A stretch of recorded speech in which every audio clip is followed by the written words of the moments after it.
तो आज का इस वीडियो में हम डिस्कस करेंगे रस्ट में कांस्टेंट क्या होता है। सो बिना टाइम वेस्ट के स्टार्ट करते हैं।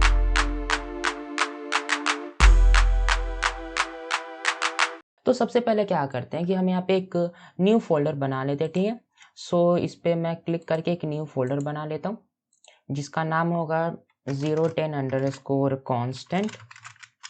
ओके, और उस कांस्टेंट फाइल के इसके अंदर एक न्यू फाइल बनाता हूँ जिसका नाम होगा main.rs और एंटर करता हूँ। सो ये देखो मेरा एक न्यू फाइल बन गया, ठीक है।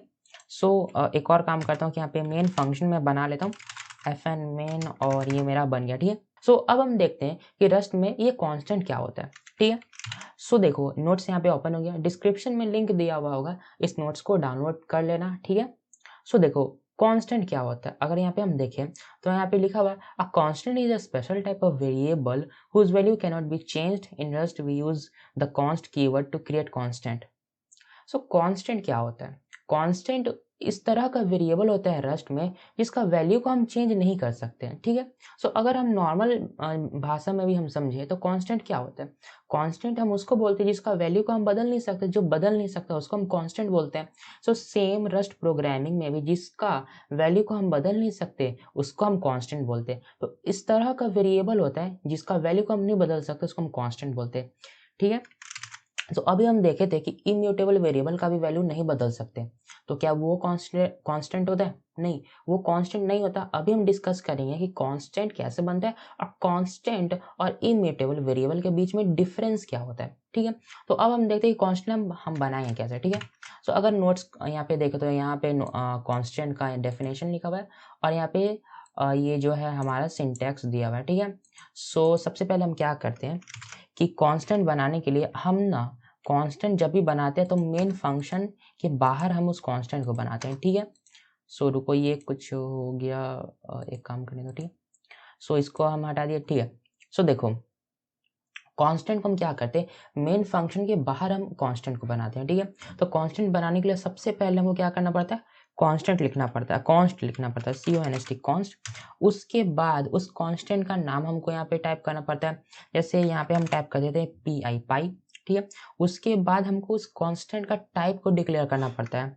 तो लेट्स से यहाँ पे मैं डिक्लेयर कर देता हूँ, लेट्स से कि मैं U8 डेटा टाइप का कांस्टेंट बनाना चाहता हूँ और उसके बाद हमको कांस्टेंट को वहाँ पे वैल्यू को भी डिक्लेयर करना पड़ता है। तो लेट्स से कि मैं यहाँ पे एक ये वैल्यू को डिक्लेयर कर दिया, ठीक है। सो ये देखो ये हमारे कांस्टेंट यहाँ पे बन गया, ओके। सो ये देखो हम यहाँ पे क्या किए कि कांस्टेंट बनाए जिसका नाम पाई है और उसमें हम U8 डेटा टाइप स्टोर करना चाहते हैं और उसका वैल्यू को हम यहाँ पे दे दिया, ठीक है। बट यहाँ पे दिक्कत ये है कि पाई में तो हम U8 नहीं दे सकते, हम यहाँ पे F32 यहाँ पे हम इसको टाइप कर देते हैं। क्यों? क्योंकि ये तो एक फ्लोटिंग पॉइंट है, तो U8 तो इंटीजर का होता है, ठीक है।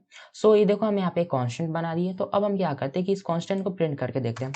तो यहाँ पे हमको लिखना पड़ेगा प्रिंट यहाँ पे टाइप कर देंगे और इस प्रिंट में मेरे को एक प्लेस होल्डर टाइप करना पड़ेगा और यहाँ पे मेरे को पाई टाइप करना पड़ेगा, ठीक है, और लास्ट में सेमीकोलन और इसको रन करते हैं। तो देखो अगर हमको रन करना तो या तो हम इस आइकन पे क्लिक करके रन करेंगे या तो हम यहाँ पे राइट क्लिक करके रन पे क्लिक करेंगे। और एक और शॉर्टकट ये होता है कि कंट्रोल ऑल्ट एंड प्रेस करेंगे। सो ये देखना ऑटोमेटिकली ये मेरा यहाँ पे रन हो जाएगा, ठीक है। सो देखो यहाँ पे जैसे हम इसको रन किए तो 3.14159 ये जो हमारे यहाँ पे है ये हमारा प्रिंट हो गया, ठीक है। तो इस तरह से हम कांस्टेंट बनाते हैं।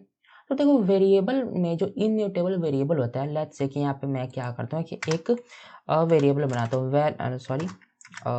Late as equals to let's say 12, ठीक है। तो ये क्या हुआ, यहाँ पे हम एक वेरिएबल बना दिए। अगर अब हम इस एज को बदलना चाहें वैल्यू तो इसका भी तो हम एज का वैल्यू को नहीं बदल सकते, क्योंकि अगर हम यहाँ पे इस एज का वैल्यू को चेंज करेंगे तो ये एरर थ्रो करेगा, क्योंकि ये तो इम्यूटेबल होता है। तो हमको कांस्टेंट की क्या जरूरत पड़ा, ठीक है। तो यहाँ पे अगर नोट्स में हम यहाँ पे आए तो देखो कांस्टेंट के बारे में, कांस्टेंट और इम्यूटेबल वेरिएबल ये दोनों का यहाँ पे डिफरेंस यहाँ पे दिया हुआ है, ठीक है। तो सबसे पहला डिफरेंस क्या होता है, सबसे पहला डिफरेंस ये होता है कि जब भी हम इम्यूटेबल वेरिएबल बनाते हैं तो वहाँ पे हमको जरूरी नहीं है कि यहाँ पे इसका हम डेटा टाइप को डिक्लेयर करें। जैसे कि यहाँ पे मैं डायरेक्ट एज टाइप करके उसका वैल्यू यहाँ पे असाइन कर दिया, यहाँ पे मैं ये I8 जैसा कुछ टाइप नहीं किया कि इसमें जो भी वैल्यू स्टोर होगा वो i8 होगा, नहीं ऐसा नहीं किया था। बट अभी क्या, तो तब भी ये चल गया। बट अगर ये कांस्टेंट है, अगर इसका मैं F32 हटा दूं तो उसके बाद अगर मैं इसको रन करने जाऊं तो ये देखो ये एरर आएगा। क्यों? क्योंकि जब भी हम कांस्टेंट बनाते हैं तो हमको वहीं पे उसका डेटा टाइप को डिक्लेयर करना पड़ता है। तो मैं इसको यहाँ पे कंट्रोल जी करके वापस ले आता हूँ, ठीक है। सो पहला डिफरेंस ये होता है कि जब भी हम कांस्टेंट बनाते हैं तो उसका जो हम वेरिएबल का जो कांस्टेंट का जो हम डेटा टाइप डिक्लेयर करते हैं हमको उसी लाइन में करना पड़ता है, हम बाद में नहीं कर सकते। बट जो म्यूटेबल वेरिएबल होता है उसका हम डेटा टाइप डिक्लेयर भी कर सकते हैं, और डेटा टाइप नहीं भी डिक्लेयर करेंगे तो वो हमारा एरर थ्रो नहीं करेगा, ठीक है। तो पहला डिफरेंस ये होता है। दूसरा डिफरेंस क्या होता है कि दूसरा डिफरेंस ये होता है कि देखो जब भी हम कांस्टेंट बनाते हैं उसका जो भी नाम होगा उसको हम कैपिटल लेटर में ही हम वहाँ पे उसको डिक्लेयर करेंगे। बट जो हमारा म्यूटेबल वेरिएबल का होता है उसमें हम कैपिटल लेटर का यूज़ नहीं करते पहले। इसमें देखो इसमें पाई है तो इसमें दोनों कैपिटल है और इसमें हमारा कैपिटल नहीं है, ठीक है। तो दूसरा डिफरेंस ये होता है। अगर लेट्स से कि एक और मैं यहाँ पे कांस्टेंट बनाने जाऊँ तो सबसे पहले मेरे को कॉन्स्ट टाइप करना होगा। कॉन्स्ट टाइप करने के बाद मेरे को यहाँ पे क्या करना पड़ेगा, यहाँ पे लेट्स से कि यहाँ पे मैं मैक्स अंडरस्कोर यूज़र टाइप करता हूँ और उसके बाद मेरे को लेट्स से कि यूएट टाइप करना होगा, यूएट इक्वल्स टू 100। सो अगर मुझे इसका वेरिएबल का नेम डिक्लेयर करना है तो सब जो वेरिएबल है वो मेरा कैपिटल में होगा, और दो वर्ड आ रहा है तो दोनों को सेपरेट करने के लिए अंडरस्कोर का यूज़ करना होगा। और उसके बाद मुझे वहाँ पे बताना पड़ेगा कि इसका ये डेटा टाइप होने वाला है। और अगर उसके बाद मैं लेट्स से कि इसको प्रिंट करना चाहूँ तो मैं नॉर्मल इस तरीक़ा से इसको मैक्स टाइप करता हूँ, मैक्स यूज़र, और इसको मैं यहाँ से रन करूँगा। सो ये देखना मेरा ये रन क्यों नहीं हुआ, एक बार और क्या करते इसको रन करते। इसका एरर इसलिए आ रहा है क्योंकि ये देखो यहाँ पे एक हम पैरेंथेसिस टाइप के और यहाँ पे पैरेंथेसिस है ही नहीं। अब इसको यहाँ से रन करेंगे सो यहाँ पे देखना ये मेरा 100 को प्रिंट कर दिया, ठीक है। सो पहला तो डिफरेंस ये था कि हम डेटा टाइप डिक्लेयर करते हैं। दूसरा डिफरेंस ये होता है कि हम इसका जो भी नेमिंग है वो कैपिटल में करते हैं, ठीक है। तीसरा डिफरेंस क्या होता है? तीसरा डिफरेंस ये होता है कि लेट्स से कि एक बार और मैं इसको कॉपी करता हूँ। इस लाइन को मैं कॉपी कैसे कर रहा हूँ, शिफ्ट ऑल डाउन की एरो टाइप करने से मेरा कॉपी हो जा रहा है, और फिर ऑल्ट प्रेस करके डाउन की दाबूंगा तो ये मेरा नीचे आ जाएगा, ठीक है। और अगर मैं ऑल्ट प्रेस करके अप की दाबूंगा तो वो ऊपर आ जाएगा, नीचे आ जाएगा, ठीक है। तो ये शॉर्टकट होता है, इस तरह से मैं इसको ऊपर नीचे करता हूँ और कॉपी भी करता हूँ, ठीक है। अगर अब मैं इसका एज को प्रिंट करना चाहूँ और अब मैं इसको रन करूँगा सो ये देखना मेरा लास्ट में 12 भी प्रिंट हो जा रहा है, ठीक है। बट अगर मैं यहाँ पे करता ये हूँ कि जो एज है, एज इक्वल्स टू लेट्स से 34, ठीक है। उसके बाद मैं इसको यहाँ पे कॉपी करके पेस्ट करके इसको रन करूँ सो ये मेरा एरर आ जाएगा। क्यों? क्योंकि ये बता रहा है कि ये जो वेरिएबल है ये बाय डिफ़ॉल्ट इम्यूटेबल है, इसका वैल्यू हम चेंज नहीं कर सकते, इसलिए एरर आ रहा है।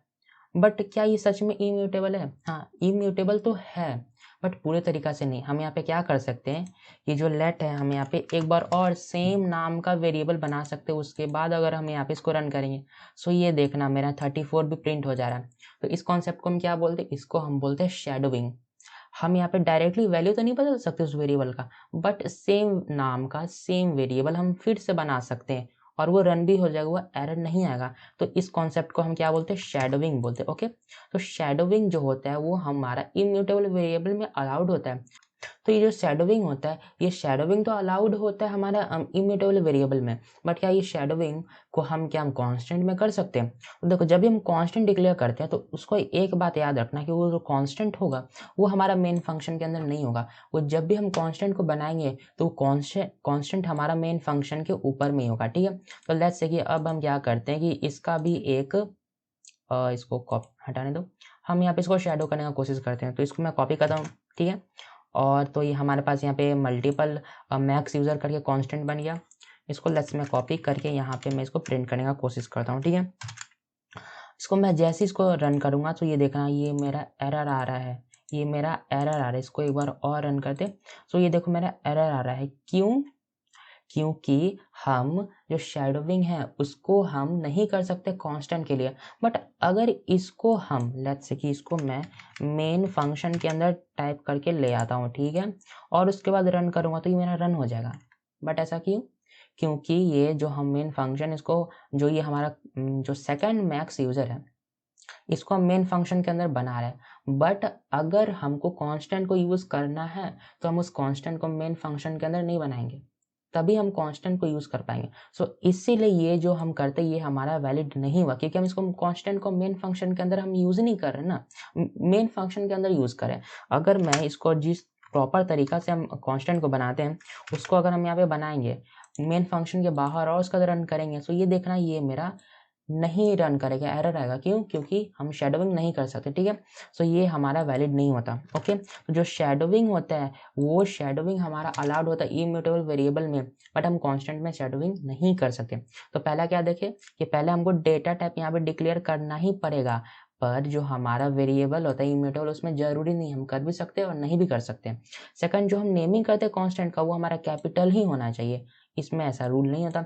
तीसरा, शेडोविंग हम कर सकते हैं कांस्टेंट वेरिएबल का, बट हम कांस्टेंट का शेडोविंग नहीं कर सकते। तो ये बेसिक सा डिफरेंस होता है। ओके, अगर हम इसको स्क्रॉल डाउन यहाँ पे करेंगे, सॉरी स्क्रॉल अप, तो देखो यहाँ पे कुछ की टर्म्स लिखा हुआ है। तो इसमें सबसे पहले लिखा हुआ है इन्फर्ड। तो इन्फर्ड ये लाज, इसमें क्या लिखा हुआ है? Rust automatically figure out the type of variable from its value. इसका मतलब क्या होता है? जैसे हम यहाँ पे जो एज ये वाला जो वेरिएबल बना है इसमें तो हम किसी तरह का डेटा टाइप डिक्लेयर नहीं किया, तो इस तरह का जब भी हम वेरिएबल बनाते हैं तो वो क्या होता है, हमारा जो रस्ट होता है वो ऑटोमेटिकली पता कर लेता है कि जो ये 34 वैल्यू है ये किस तरह का डेटा टाइप का है। तो ये होने वाला i32, क्योंकि इंटीजर का अगर हम कोई वैल्यू स्टोर कर रहे हैं तो बाय डिफॉल्ट i32 होता है, ठीक है। तो इसमें क्या हो रहा है कि ऑटोमेटिकली रस्ट पता कर ले रहा है कि किस डेटा टाइप का है। तो ये जब भी रस्ट ऑटोमेटिकली पता कर ले कि किस डेटा टाइप का वो वैल्यू है तो उसको हम क्या बोलते हैं, उसको हम इन्फर्ड बोलते हैं, ठीक है। तो इन्फर्ड का मतलब क्या होता है कि रस्ट ऑटोमेटिकली पता कर ले कि जो वैल्यू है वो किस डेटा टाइप का, ठीक है। जो सेकंड लिखा हुआ वो लिखा हुआ explicit, you manually specify the type of a variable और अ कांस्टेंट। यहाँ पे हम क्या करें कि ये जो वेरिएबल बना है इसका हम खुद से यहाँ पे डेटा टाइप डिक्लेयर कर रहे हैं, तो जब भी हम वेरिएबल में उसका डेटा टाइप डिक्लेयर करते हैं तो वो एक्सप्लिसिट हो जाता है, ठीक है। तो अगर हम डेटा टाइप बता दे रहे तो एक्सप्लिसिट हो जाता है, और अगर हम डेटा टाइप नहीं बताते तो वो इन्फर्ड होता है, ठीक है। तो अगर देखा जाए तो हमारा जो कांस्टेंट होता है वो हमारा एक्सप्लिसिट होता है। क्यों? क्योंकि हमको उसमें डेटा टाइप बताना पड़ता है, बट जो हमारा वेरिएबल होता है वो हमारा इन्फर्ड होता है, ठीक है। अगर हम उसमें बताएंगे वेरिएबल का डेटा टाइप तो भी चलेगा, और अगर हम नहीं बताएंगे तो भी चलेगा, इसमें कोई दिक्कत नहीं होगा, ठीक है। तो एक और डिफरेंस ये होता है कि जो हमारा कांस्टेंट होता है वो हमारा एक्सप्लिसिट होता है, और जो हमारा वेरिएबल होता है वो हमारा इन्फर्ड होता है, ठीक है।